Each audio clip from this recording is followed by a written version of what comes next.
up, folks? Welcome into another edition of the Calling It How I See It Sports Podcast. I'm your host, Blake Terrence, here with you live on Twitter to talk some Chiefs as we get closer and closer to training camp, just about a month out now as we approach the final day of June tomorrow. Of course, if you miss us live, you can check out the podcast and all my other content on my YouTube. That's at Blind Base Voice. You can also find me on Spotify and TikTok.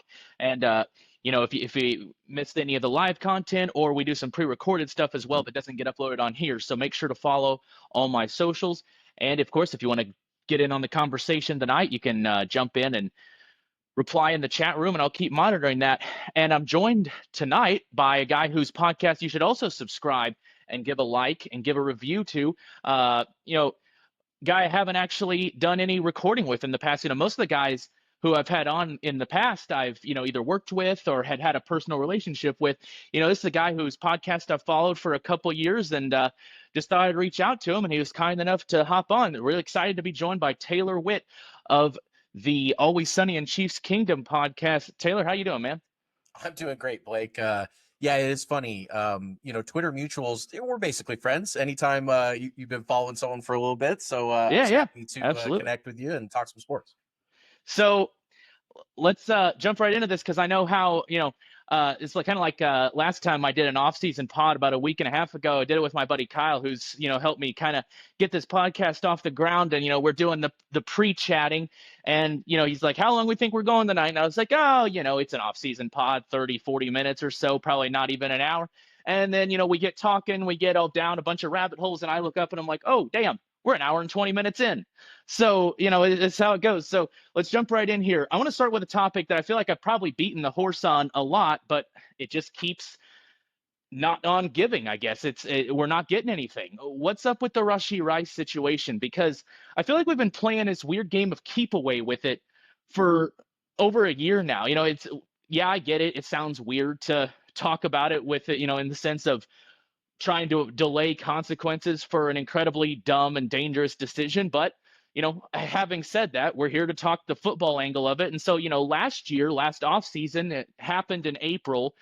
And, we're like, all right, well, now we're going to have to plan on what it's going to be like without Rashi Rice for a few weeks. And like, well, the legal system doesn't move that fast, and they're not going to get to it in time. So there he was. And we actually got to find it out anyway, because he gets hurt in week 4. Well, so we're like, well, damn, now we're going to be without him for a year plus, because he's going to have to rehab. Hopefully he'll be healthy by the start of next year, but he'll be suspended in 2025. Well, we're kind of running out of time. Like, the general precedent to me seems like that the legal system kind of tries to, I guess, not fight the inevitable.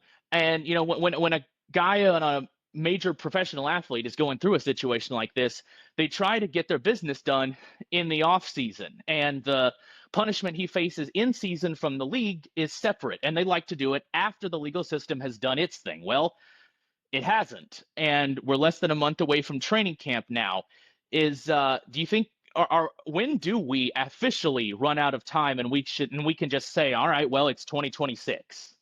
Well, I'll preface this first by saying I am not a lawyer. That would be my podcast partner, Austin, or the Real Bird Lawyer, who everyone should go check out. He asked this question earlier today because it's weird, and it's not something that is easy for people in the law profession to guess and understand, let alone laymen like us. So with that being said, we also can't really use the NFL precedent, because they've changed their mind and they've done things differently over the course of the last, the personal conduct policy, the only thing we know for sure is that the NFL can do whatever it wants, whenever it wants. Yeah. That's the only... And it doesn't even need a legal, when I say they wait for the legal system to do its thing, generally that's true, but they've punished guys who never even faced legal consequences. Sure. Yeah. I think, Zeke Elliott was one case where that was certainly high profile, and certainly one that he didn't end up facing any criminal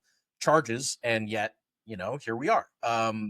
There's all kinds of, there's a litany of crimes that we've seen NFL players commit or be accused of committing over the last, as long as we've been watching the NFL. Yeah.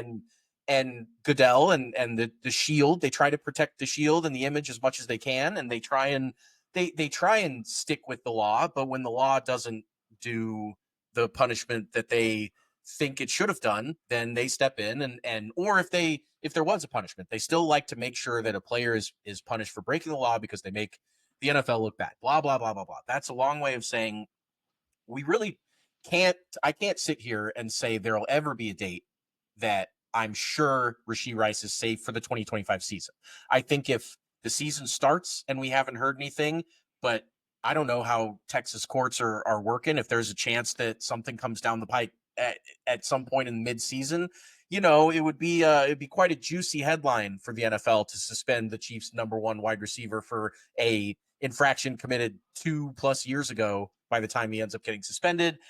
I don't know if they necessarily want or don't want that attention, that mess, but I think gut feeling here, I don't think Roger Goodell wants to suspend Rashi Rice midseason. I think he wants something to have happened in an offseason to where he can walk into the next season and say, okay, that's 6 games. It'll be the Chiefs' first 6 games. We know that they're going to be playing late in the season. And so I think that's the way it's going to go. It's probably going to wait this whole year. And then by the time next offseason ends, we'll have a decision, or we'll have at least, some sort of idea of what Texas courts decided to do. And from there may or may not be a suspension.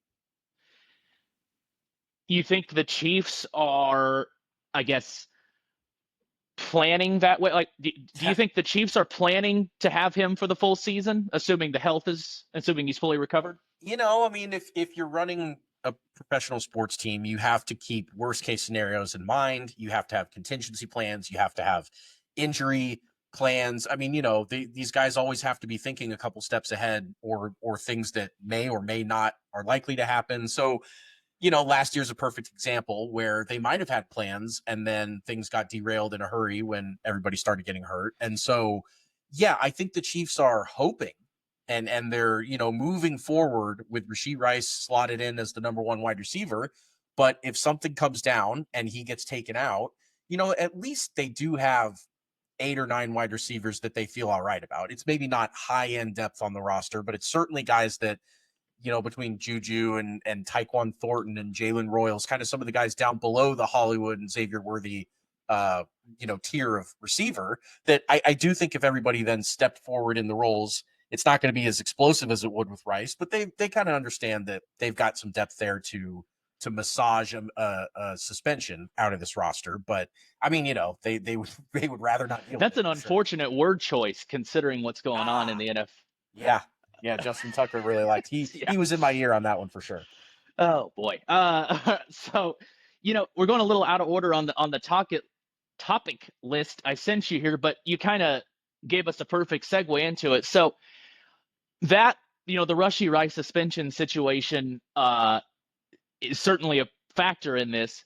But bigger picture, it really seems to me like the Chiefs are basically saying, let's try this again on the offensive side of the ball, where, last year they clearly had a plan that they thought was going to allow them to return to, I don't know what it exactly would have looked like, because I think the 2018 levels of offense are going to be really hard to replicate because of Mahomes being, at the peak of his youth, and Kelce being on his prime and having Tyreek Hill, and defenses hadn't adjusted. So maybe more like 2022 when they were the best offense in the league in a different way. But that was going to allow them to bounce back from the rough year in 23. They seemed like they thought they had a plan for that, with Rice breaking out, Worthy stepping into the deep role, and Hollywood kind of helping to bridge Kelce's decline. And then it all kind of fell apart because of injuries and ineffectiveness. Hollywood Brown gets hurt early before the season even starts. Rice gets hurt before the first quarter of the season is over. The left tackle position is a complete nightmare, so they can't get any sort of thing developing down the field. We'll get to the offensive line here in just a minute, because that's a whole topic in and of itself. But what do you think? Like, is it just because they had most of those guys in place already, or, and Hollywood Brown's just easier to bring back? Is it just more like coincidence, or do you really think it's just, hey, we had this plan last year, it just fell apart, we think we can pull it off this time? What do you think's going on there? The NFL is so funny because you can have the same exact roster and the same coaching staff and the same team and still see varying degrees of performance up and down year over year. And then you can have, surprise guys that you didn't really plan on that step up, that turn maybe a mediocre offense into an explosive one, or, there's all kinds of different, or you lose a guy that you maybe didn't think was that important and turns out he was the whole key to the offense. And so, they did go into last year having understood that the Kadarius Toney situation was not the plan. And, 23, the pass catchers were healthy, but they let the team down. MVS, Toney, those guys just didn't, they didn't have what the Chiefs needed out of prime elite championship caliber pass catchers, despite, the Chiefs did win the Super Bowl. But thank you for not mentioning Sky Moore's name. It's become a dirty word over here. I'm not sure I understand. Is he a Chiefs player? I haven't seen him. Yeah. So, they didn't have the guys. And then last year, between the drafting of Worthy and the signing of Hollywood, they felt going into the year, by all accounts, that they had the guys. And then the guys got hurt, and especially Hollywood and Rashi. And Pacheco went down. There was some other, struggles on the offense with health. And you do kind of think, you kind of have to throw last year out as far as how the season went compared to how they expected it to go. Because, hell, the team, again, made the Super Bowl, but it was on a wing and a prayer and a lot of piecing stuff together and pulling games out. And it was crazy. We all were there last year. Blocking field goals. Yeah, doing whatever they could. And that's the sign of obviously good leadership, veteran players, championship players, a great quarterback, a lot of good things that this team still has to rely on. But the pass catchers, it was probably good long-term for Worthy's development as a wide receiver that he was thrust into that role, but it certainly wasn't good last year for him. Last year, it would have been a lot better, I think, to see him, learning and being taken under Rashi Rice's wing and all that stuff. But he was forced right away to be the guy. And there were some growing pains with that. But if you ask, what is the plan? Kelce's also a year older. Kelce was big part of this passing offense plan for the last decade. And he's there, but you just don't know how much a 35-year-old is really going to contribute to the passing offense, despite being, a GOAT at his position. So yeah, you are looking at, you need Rice, you need Worthy, but those guys are pretty damn good. Those guys are fast. They understand the offense. They're good at what the Chiefs try to do, which is underneath stuff. And who knows, maybe that includes outside throws this year. That'd be kind of wild thought, but maybe that's something that they're going to get themselves into. But, even Hollywood, Juju, those guys, Royals, those are kind of all really, really horizontal stretching threats on the offense. And that's Andy Reid to a T. So we'll see. We'll see if they can stay healthy. We'll see if they pick the playbook up. Certainly Royals would be the only guy that we really don't know about the playbook. The other guys have all been in the system. I'm excited. I'm excited about the pass catchers. I think that there's a chance that they're going to be the biggest difference maker on this team from last year to this year. I really do think that Rashi Rice was, we all saw he was leading the NFL in yards per catch and in all kinds of stuff when he went down last year. And I think the end part of his rookie year showed that he can be a wide receiver one in the NFL pretty easily, a top one. And so, right.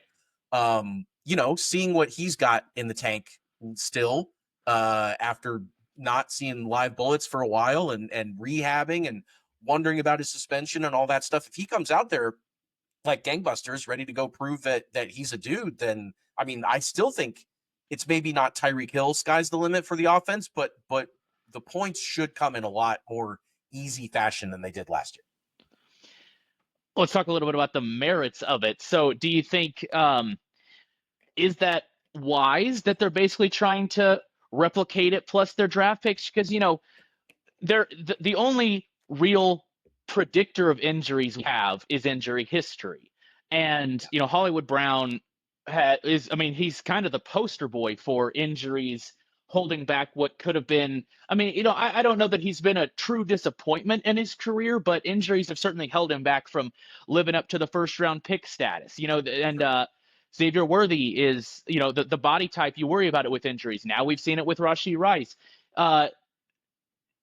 Pacheco's injury last year was more serious than but we'd seen him get banged up, and it makes perfect sense because of the way he runs. Is it, I guess it's kind of a different way of asking the same question. Is it just, was it just the easy button and, they're kind of tempting fate? Or do you think it's a reasonable gamble to just say it can't all crash and burn the way it did last year, which such a weird, like, Yeah, how privileged are we as Chiefs Yes. fans to say crash and burn to a team that made it to the Super Bowl? But is it wise? You have to kind of see your team for who they are. And, a lot of NFL teams can't afford to blow it up anytime they don't hit their potential every year. Because most NFL teams, if they're honest about their seasons in the offseason, find areas that they struggled and find position groups or find players that underperformed or something like that. And you can't just cut and run every time that doesn't work. It's too, you're not always going to be able to replace these guys with guys that can step right in and do the job better or rookies or whatever the case may be. And so I do think that, they believe in the talent that they have on the roster. And at some point, you've got to keep running those guys out there and expect that they're going to do it. And sure, if maybe it goes a couple of years in a row with everybody getting hurt and everything not going your way, you kind of blow it up then. Like, the way they've handled the offensive line over the years when things haven't gone right. Some years they stick with it, and then they stick with it for enough to where it frustrates them enough, and then they blow it up. And that's kind of, the way they should be approaching this. Is these players have not all failed year over year over year. These are not, career, underachievers. They just had a bad year all at the same time health-wise last year. And you're right, Hollywood is a great example of a guy that has, if you asked him, I'm sure honestly he would say that he's proud of his career and that he's been a successful athlete and all the great stuff that comes with being an NFL player. But yeah, if he dreamed when he was drafted in the first round, it wouldn't be to have the history that he's had so far. And that's because of injuries. And so I don't think you can rely on Hollywood Brown to the point where if he gets hurt again this year, that would be, I mean, that's enough. That's for the Chiefs, and they've got to believe in Royals, and they've got to believe in Tyquan Thornton or Nico Remigio or someone below Hollywood to be able to then next man up it. And if it happens again, it's a less valid excuse for the rest of the offense to fall apart too. Yes, absolutely. He was a big part of the plan last year as the big free agent acquisition. And I don't know if I hate to say that was a mistake because hindsight's always 2020. And of course we're going to say, yeah, that was a mistake to rely on him because he could have also had an awesome year. But I do think that with his injury history, looking back on it, on the signing, they probably should have planned for the injury. They probably should have had someone else in the fold and not had to go sign Juju Smith-Schuster off the street when he got cut by the Patriots. I mean, he was a desperation signing big time and ended up playing, quite a bit for this team last year. So, if the injuries start to hit second year in a row, then you've got to start looking at, did we bring in a bunch of guys that were maybe not sure about their long-term ability to stay on an NFL field? But we're not quite at that point yet. Talking to Taylor Witt here of the Always Sunny in Chiefs Kingdom podcast. Let's transition to the offensive line here. Not to mix our sports here, but I know we're both Royals fans too, and maybe we'll do a Royals podcast sometime. And I think there's some parallels we could draw here between the Chiefs offensive line situation and like the Royals offensive issues from like last year to this year, where I've said in some of my Royals podcasts that like it's a weird needle to thread because I do think there were more red flags on the Royals offense last year than maybe were addressed in the offseason. But I also am sympathetic to there's only so much you can do in one offseason, and you can foresee regressing from first in a volatile statistical category to 10th. You can't foresee it going from first to last. No. So like it's a similar situation with the Chiefs offensive line because, we knew Donovan Smith wasn't a long-term solution in 2023. We knew Joe Tooney and Trey Smith were coming up on time to having to choose between them and do something with their contracts. But then, so last year we have Kingsley Suamataia basically gifted the left tackle position. I mean, I think that gets understated too. Like, they treated him like he was Eric Fisher in his last year or something. He barely played in the preseason. It was presumptive left tackle, and it blows up spectacularly. And now, it kind of seems like he's going to be hopefully maybe forced to earn it a little bit too with Mike Caliendo there. But without Joe Thuney, he's kind of going to be in the same position at left guard. And you have a rookie and a guy who barely has any more experience than a rookie in Jalen Moore as your two options at left tackle. So to complete the Royals analogy, I think maybe beyond that's from the JJ Picollo perspective, that how much can you do in one offseason, but from like our fans or our content creator like us perspective, there's only so much you can talk about, and it's almost unpleasant to digest too much of. It's like, well, it's already a problem. How can we talk about it getting worse? And I feel like there's been this, I guess I call it complacency of like, well, last year was so bad that at least now we know they've hit rock bottom. And I'm like, do we though? Because, I mean, think about it. Joe Thuney to me is like Joe Thuney at left tackle to me. I like to compare it to like I've been watching The Pit, the medical drama, and so that's why I'm using this terminology. Joe Thuney he's not even really a plan B at left tackle, but he like keeps it from completely falling apart. Like, if you have a real nasty accident and I don't know, cut an artery or something, you're bleeding so bad that you may not even have time to make it to the hospital. Like, Joe Thuney was not the stud left tackle. He's not a stud vascular surgeon, and he's not even really a okay left, like he's not even an emergency doctor, but he's the badass paramedic who's cool under pressure, who at least knows how to apply a tourniquet. Yeah, that's good. So that's good. I like that. So like now they don't even have that. I think there's absolutely a scenario where I'm excited about Josh Simmons, but I think there's a scenario where the left side of the offensive line, when you put the Kingsley situation and the left tackle situation together, I think the floor could still be even lower. Are you feeling safe now? Do you consider Jalen Moore a floor setter, or are you a little scared about the variance? So look, in the NFL, the floor for an offensive line is extremely way lower than anything Chiefs fans have seen. I mean, it is below the basement, rock bottom. And the Chiefs have not been there. They have had a line capable of getting them to the last 3 Super Bowls. So despite the struggles, a lot of the struggles come from the high expectations, not necessarily the high expectations of just being an NFL player, but of being on a championship level roster and a championship team. And so, yeah, this isn't MJ Melendez and Hunter Renfrow in the outfield. This is not, the Chiefs haven't done anything on the offensive line, and I would expect it to all fall apart on day one, right, which is honestly the case with the Royals outfield going into this year. That was a non-competitive offseason from I know they tried to sign some guys, but point being, they spent a first-round draft pick, which is the highest draft capital that a team has on the left tackle. So that's not investing in the left side. It's just hasn't crystallized. It hasn't matured. It's not an asset that we can rely on yet, but it is something that the Chiefs put some chips in the middle on. And then, Kingsley's a second-round pick. He's a guy that I don't think the Chiefs are ready to give up on. Certainly not. And he's a big kid. He plays offensive line, tenaciously. He's a competitor. He just didn't.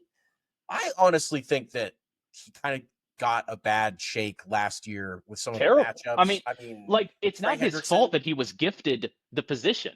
Like, they had no better plans. And the specific pass rushing matchups that he struggled against were pass rushing matchups that all but a handful of left tackles are going to struggle with. And they didn't like it because the Chiefs were struggling to protect Mahomes, and that has to be your number one priority no matter what else is going on. And if your rookie's not cutting it out, then you've got to put someone else in to see if you can stem the bleeding. Like, I get what happened, and I get why they pulled him from left tackle, but I don't think it means that he's never going to be a successful left tackle in the NFL. And no, me neither.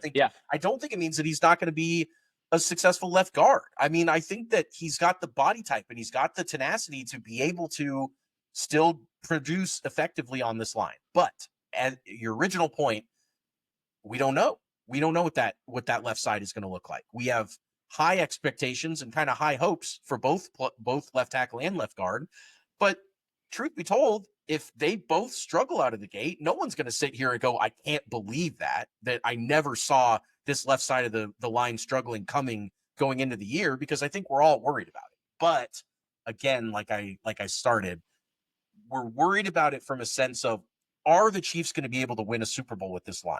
Which is just such champagne problems, which is great, and I love having those types of problems. But the floor is this team. This team's still a damn good team and a damn good offensive line. It's just maybe it's not going to be able to sustain the league's #1 passing offense or some type of really high, lofty expectations. But I mean, I still think that they're going to be able to have some fun and make some teams look silly out there.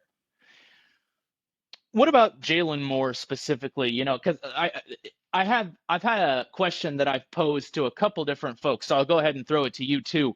Again, the general consensus kind of seems to be Moore was for the floor, and then Josh Simmons was for the ceiling, and I guess for me it's like, is he the floor just because he played behind Trent Williams and had a few years of experience, or just because he's not a rookie, or is it something on the tape? Like, the question I'm curious to throw at you though is, like, with that being the mindset that he's the safety net and Josh Simmons is the guy you dream on, if I were to tell you, I'm not going to tell you, I can't tell you how or why it happens, because that's what really answers the question in some ways. But if I were to tell you that Josh Simmons as a rookie, let's say, just leads the team in snaps at the left tackle position, how does that make you feel right off the bat? Do you start having thoughts of, oh, baby, Josh Simmons, everything we could have expected? Or does that say, oh boy, Jalen Moore did not work and they had to do the Kingsley thing all over again to Josh Simmons? Where does your head go when I say, hey, Josh Simmons is going to lead the Chiefs in left tackle reps this year? So, I mean, I definitely think that there's a huge difference between leading them by playing in the first 9 games and getting benched, or leading them by getting the job in week 7 and starting from there on out. Because whoever is ending the year as the left tackle is going to be the one that won the job, is going to be the one that performed better between the two of them. And I would prefer that to be the younger, the higher ceiling, the Josh Simmons, the first round draft pick. I would prefer that. And I think everyone would prefer that, except for Jalen Moore. But, I do think that whoever the best left tackle is between those two is going to be the guy. And to me, that's enough. I don't really need it to be Simmons. I just need it to be good enough. And at this point, yeah, you would hope that the assets put into Josh Simmons are, because it's a first round draft pick, that's the one you want. That's the one you want to hit. But at the same time, if he's not healthy, I mean, I know obviously he's getting ready to participate in everything, and I think all signs look great from the health perspective. Yeah, they do. Maybe that takes longer, or maybe he gets a setback injury, or maybe something happens. I don't know. But the point would be that if he's not quite ready to hit the ground and be the left tackle right away, and Moore plays, and I don't sit there every week and worry about Mahomes and worry about the line and worry about Moore, that's good enough. That's good enough for me. And so, yes, long story short would be whoever is playing the last chunk of the season, that's who I'm most concerned about it being. I don't really care who starts the first 7, 8, whatever games. I care about the playoffs, because honestly, that's the same way the team is. The team doesn't really super care how the first 17 games of the season go. They care about how the last 3 go. Right. How do you feel specifically about Jalen Moore? Does he give you a security blanket feeling? I don't know. I haven't seen him in Chiefs red. I've seen obviously some of the plays he's had on San Francisco, but they've got such a different system, and they've got such a, I can't really say if he looks the same over there that he'll look over here. I like to see him in actual week 1 plus NFL games before I really start to get a good feel for the guy. And I mean, at this point, I know that the Chiefs liked him enough to sign him. And I mean, to me, I'm always a proponent of trusting Brett Veach and those guys, even if they don't hit 100% of the time. Nobody hits 100% of the time, but if they liked him enough to bring him into the building, then I mean, that's fine. Let's get him out there and see what he can do. But no, I don't know if he is that interesting or exciting of a player to me right now as it currently sits. I think Josh Simmons as a first round draft pick, as a guy that was graded out to probably be, a top 10 pick in the draft without the injury and all the high praise that he had for his college career. Like, that's the guy who provides the highest ceiling, as you've said. And anytime anybody provides a high ceiling, I want to see them hit that ceiling because that's going to be the best news for the team. So I'm hoping that Simmons hits the ground running, beats Moore in training camp, takes the left tackle job, and plays all 17 games. I mean, that would be the best news possible. And until that happens, everything else, we'll just kind of see how it shakes out. I think you're talking about San Francisco and the Chiefs and the playbooks being so different. Let's segue into that before we go over to the defensive side of things for a minute. You actually had requested this topic because I drew the line right in front of it. I was worried about time. We're making pretty decent time here. What's your feel? And you actually are the one that articulated the idea. So I'll just kind of let you run with what you wanted to say, and then I'll give you some follow-ups. Well, so the whole topic here would be about Andy Reid, Matt Nagy, the design of the offense. And to me, it's so interesting talking about a coach's reputation and history versus what we think they're going to do moving forward. Because this team had, under Eric Bieniemy and Andy Reid for 5 seasons, basically 18, 19, 20, 21, 22. There was a little blip in there in 21 where everybody played cover 2 and the offense couldn't quite figure it out. But in general, that 5-year stretch is one of the most dynamic, impressive, fun offenses in NFL history. I mean, it's right up there with greatest show on 3 Super Bowl appearances, 2 victories, never fell short of the AFC Championship game in overtime.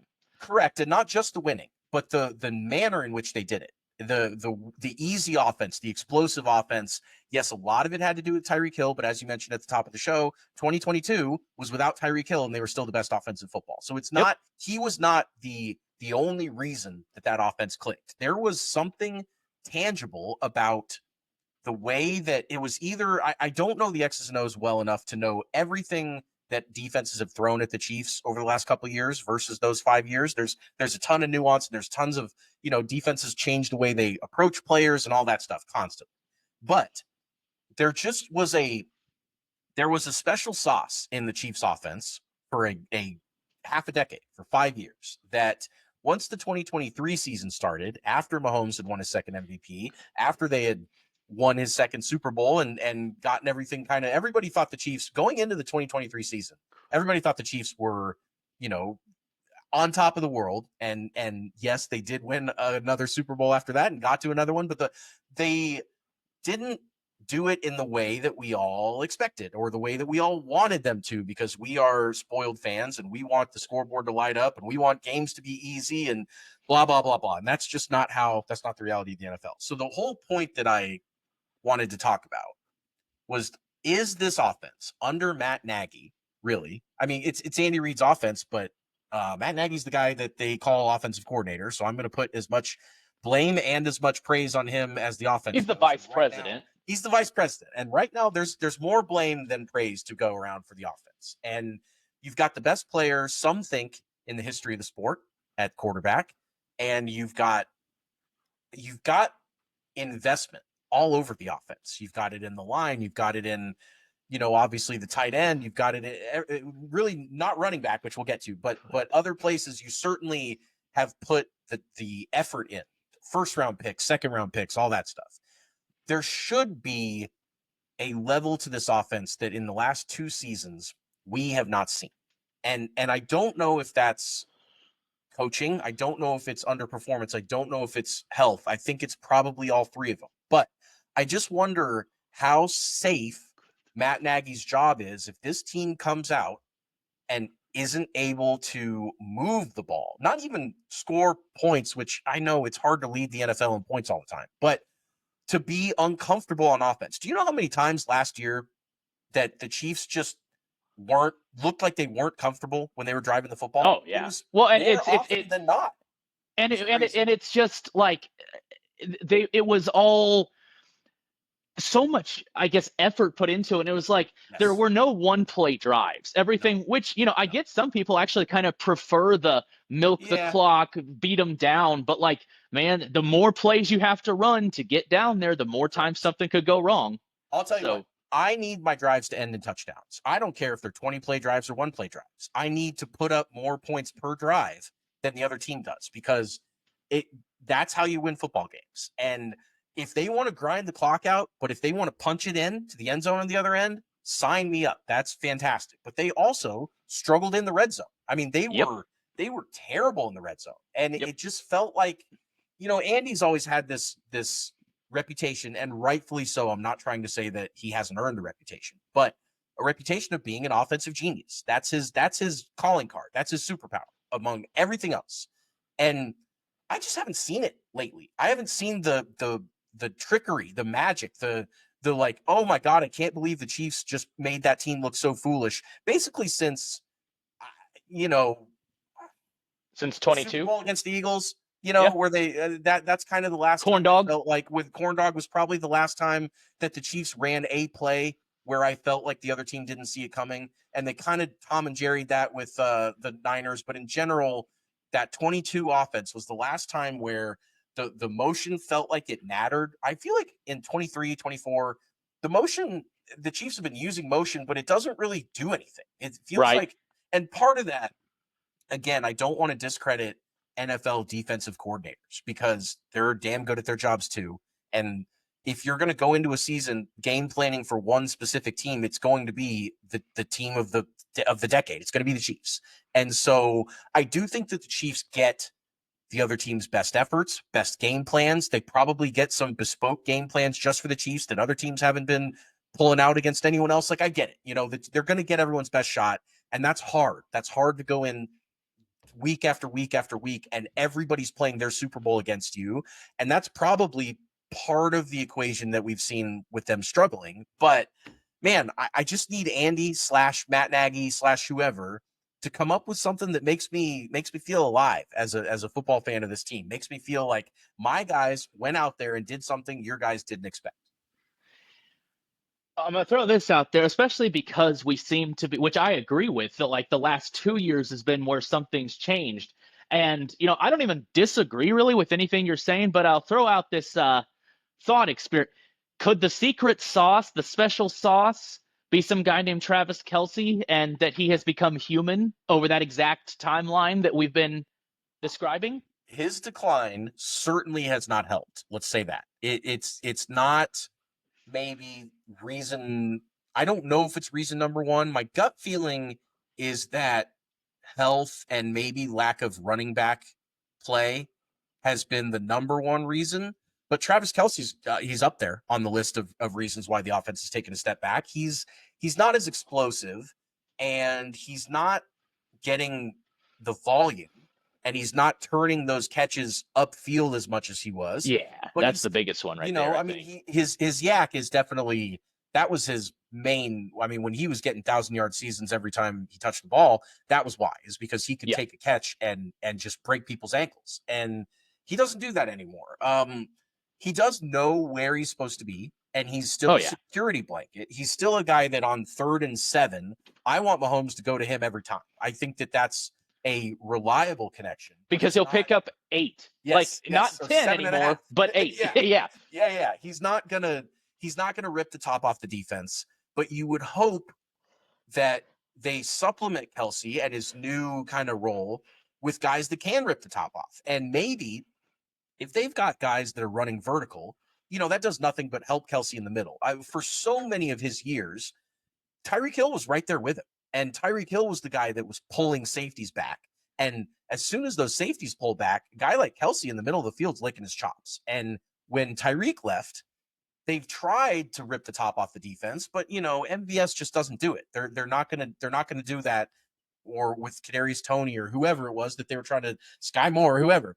It's not the same as it was when Hill was there. Now, he did have Worthy last year, and Worthy, if Rice was around, Worthy would have been doing more of that. But because Rice wasn't there, Worthy had to kind of mold himself into the Rice role, and now you really don't have somebody ripping the top off the defense. So Yeah, I do think we could, if we end up seeing a revitalized Kelce this year and a back to 1,000 yards, and at least looks like he's gained a step. Everyone's going to be saying it's because he lost 25 pounds this offseason. Everybody.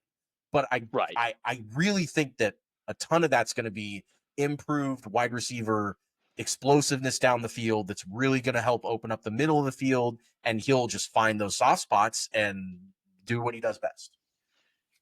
Man, it's like you've been listening to the podcast, because that's another question I asked my buddy Kyle a couple weeks ago. Is if Rice turns into a true bona fide number one, could we see a bounce back from Kelce? He kind of had an interesting thought too, that it's like, because I sort of posed it the way you just did, of like, if that does happen, and if the weight loss, whatever, does help him, what do we see a bounce back to? It's probably not the 5-year period that we've been talking about. It's probably not those stats. It's not 1,400 yards.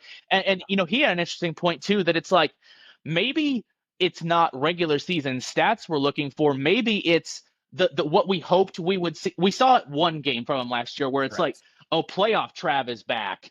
And then it kind of faded. He's like, maybe the measuring stick is maybe that lasts through a whole playoff run.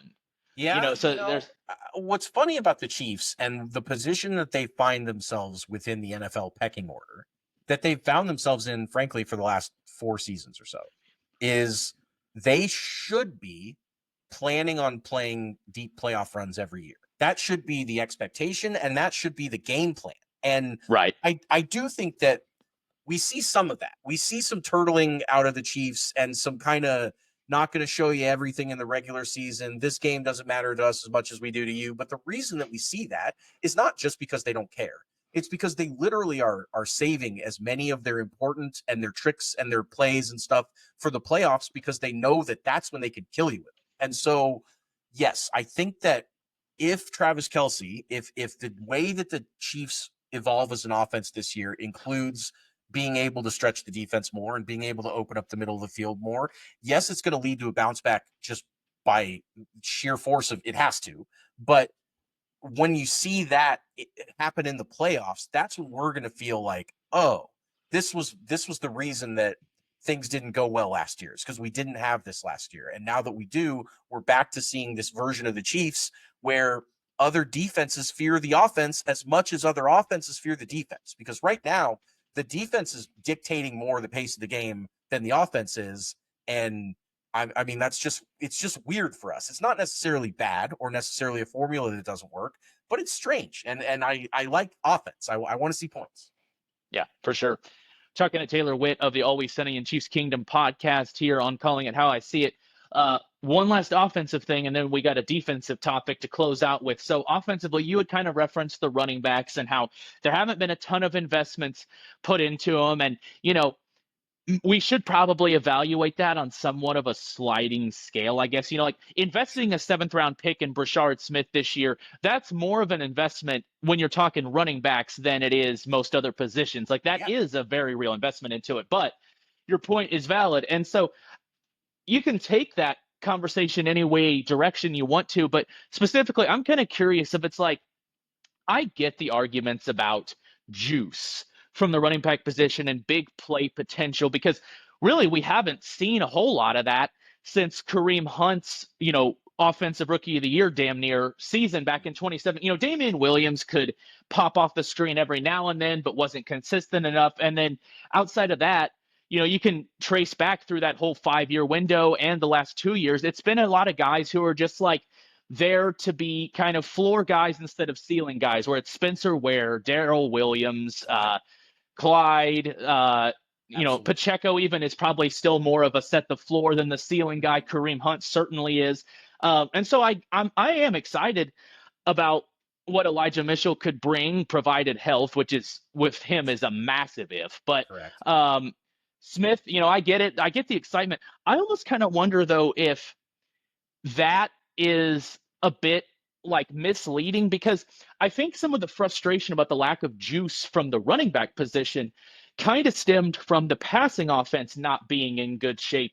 Do you think that maybe if they are able to get out of the passing offense what they wanted to last year, does the steady Eddie, ground and pound approach of Pacheco and Hunt actually complement that better, or do you still think it's imperative they get more juice? Yeah, it's great question, and it's fun to, the offense is so much of a, I mean, football's a team sport, but success and failure of one position group just has so many trickle down effects and so many wrinkles that affect other. If your line isn't protecting, it doesn't matter how good the other people on the offense are, your offense isn't going to do very much. And if your running backs struggle, then teams can drop into coverage a lot more because they know if they hand it off, we're just going to run up there and make the play on them. And otherwise, we're going to blanket you on passing offense. But then you go the other direction. And if the receivers are starting to really stretch everybody, next thing you know, they're not going to see as many loaded boxes because everyone's worried about,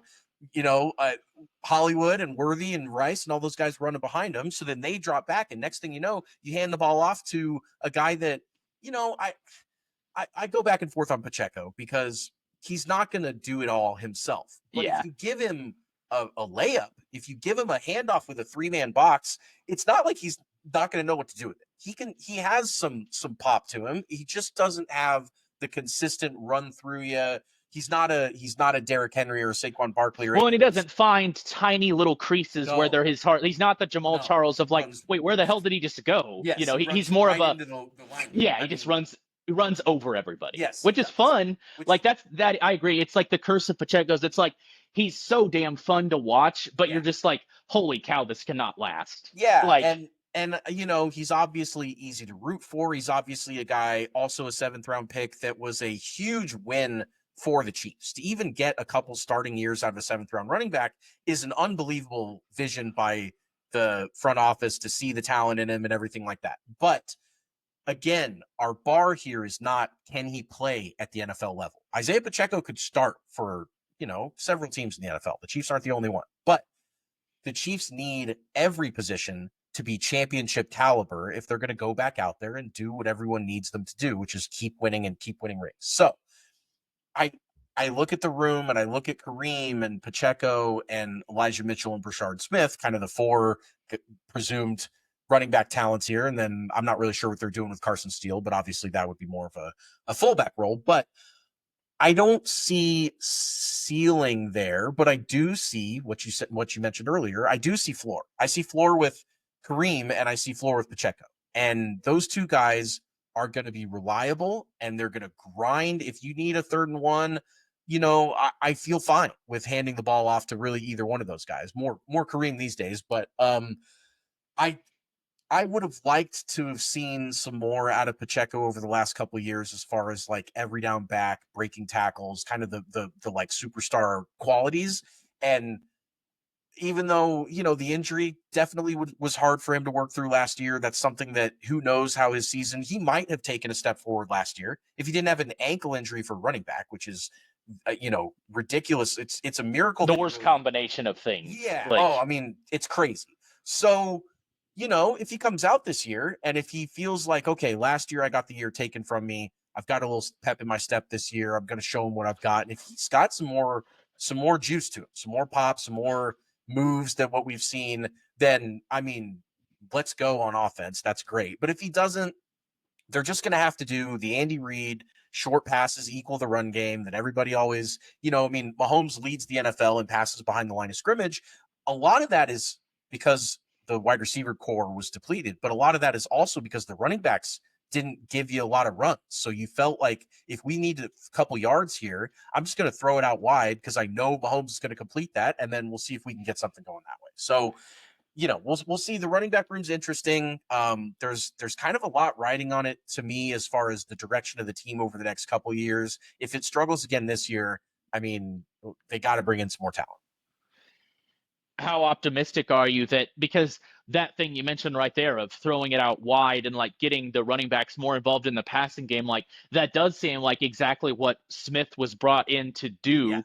Yeah. You may not be like I've talked to some like film gurus and stuff who have like kind of like all over the map opinions. Like even the same guy, like Daniel Harms, was kind of like all over the map on him because he's like, I love the tools, but he's still sort of like in good and bad ways again. Like it's all over the map because he has, if he was super confident in his ability to play the running back position, he has the hands of the former receiver that he is, but that's not the same thing. So like, I don't know like how much you study that sort of like, but where are you at on him specifically and like where he fits into that? So I rely on Dan, the KCSN guys, the film gurus to form my opinions. I pretty much let them grind the tape and tell me how the guys look. And fortunately, because they're right so often, I feel like that's as good of an opinion as I can form. And so, yes, I have talked with Dan about Brashard several times. And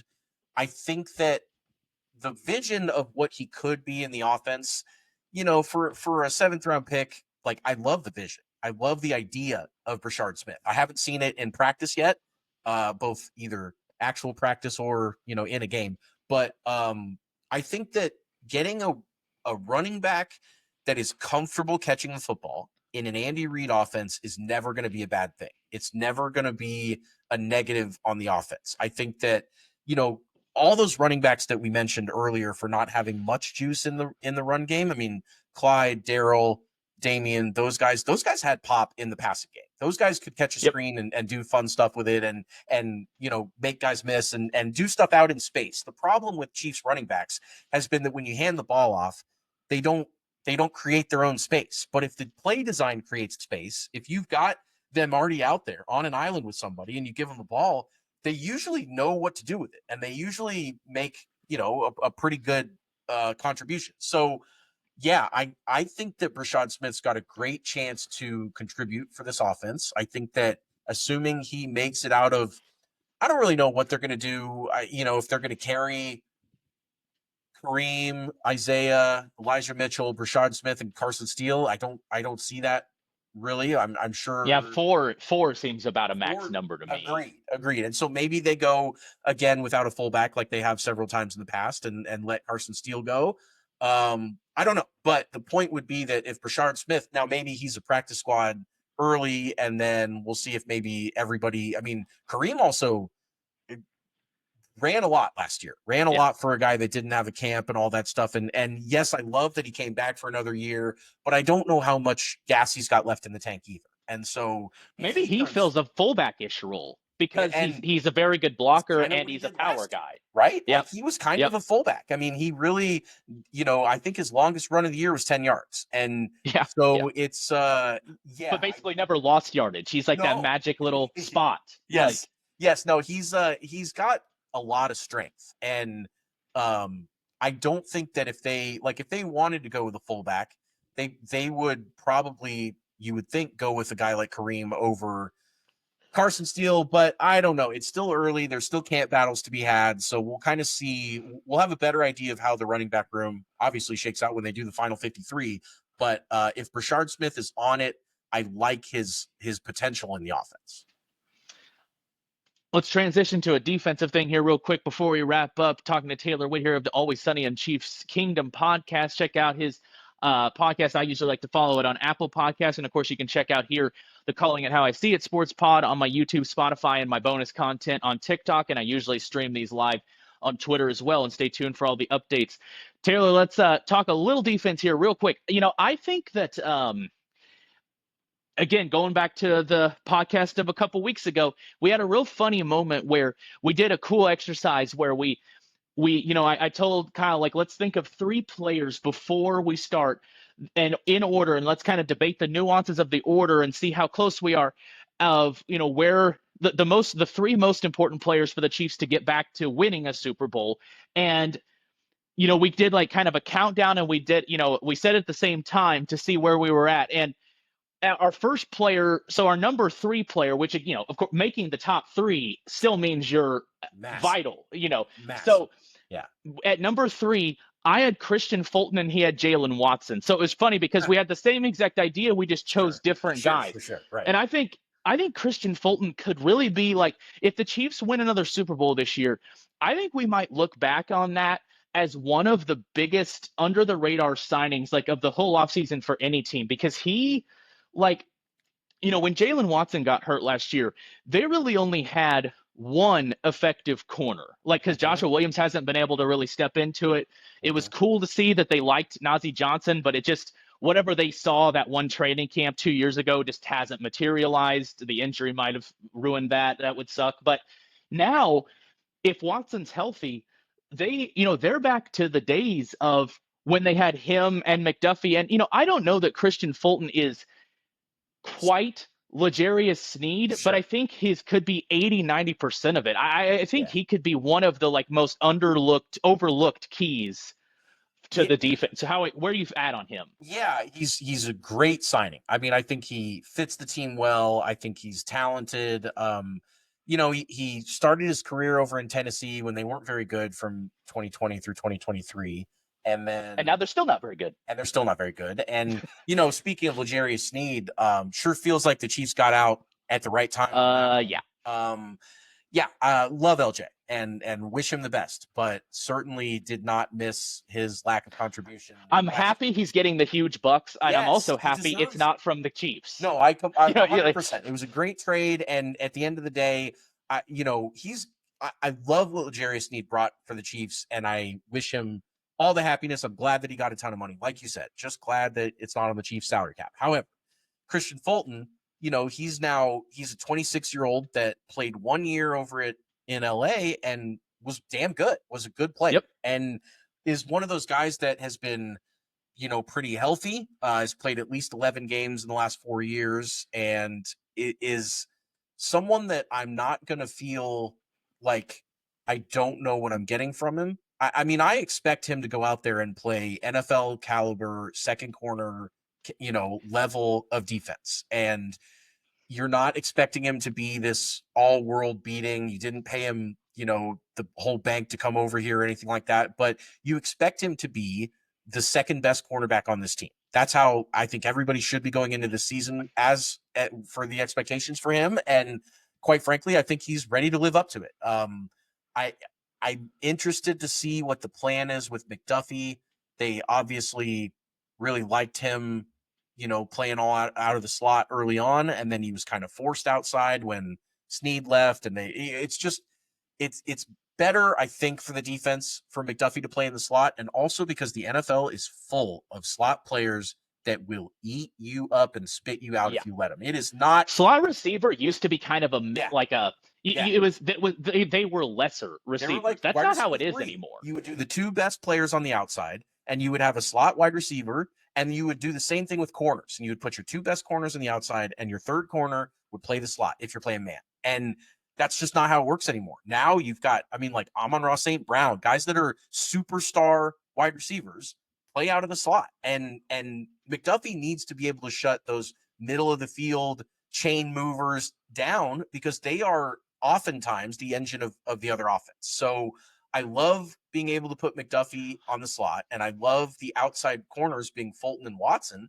I think that's a pretty damn good 1-2-3. And you've got Joshua Williams, you've got Christian Roland Wallace, who evolved last year into a pretty good player. We'll see what we have out of Nolan Williams, the rookie, but it's a pretty good room there. I'm impressed. Yeah, it's kind of a ripple effect, isn't it? Because it's like, I don't know, let's say, again, we're mixing our sports here, but if you have a guy who is, a really good hitter, and, in center field, he's the best hitting center fielder in baseball, but he's an absolutely elite right fielder. And, it's such a big move to go get a very good defensive center fielder, not because you think he's going to suddenly surpass the guy, but because if you have a guy who is elite at something and then decent at other things, really your job then becomes do whatever you need to do to be able to put him at the elite spot. Great call. Love that, because that is McDuffie in the slot. McDuffie in the slot is arguably the best slot defender in football. And the more snaps he gets there, the better the Chiefs are off on defense, as long as you're saying, you can patch up what he was doing with someone else who does it competently. Because if you can do that, your ceiling on defense improves. And again, talk about ripple effects. I mean, if the corners are sticky, next thing you know, the pass rush doesn't need as much pressure on them to get home to the quarterback, because the quarterback's not, has to hold on to the ball longer. And defense is such a complementary all three levels of the game. And you fix up one of those levels being elite, just makes everyone else look better across the board. That's Taylor Witt of the Always Sunny in Chiefs Kingdom podcast. Check him out wherever you get your podcasts and subscribe to both of our channels. Taylor, great stuff, man. Let's do it again soon. Thanks, Blake. Appreciate it. You do a great job, and look forward to talking to you again. Thanks, man. That's Taylor Witt on the Calling It How I See It Sports Podcast.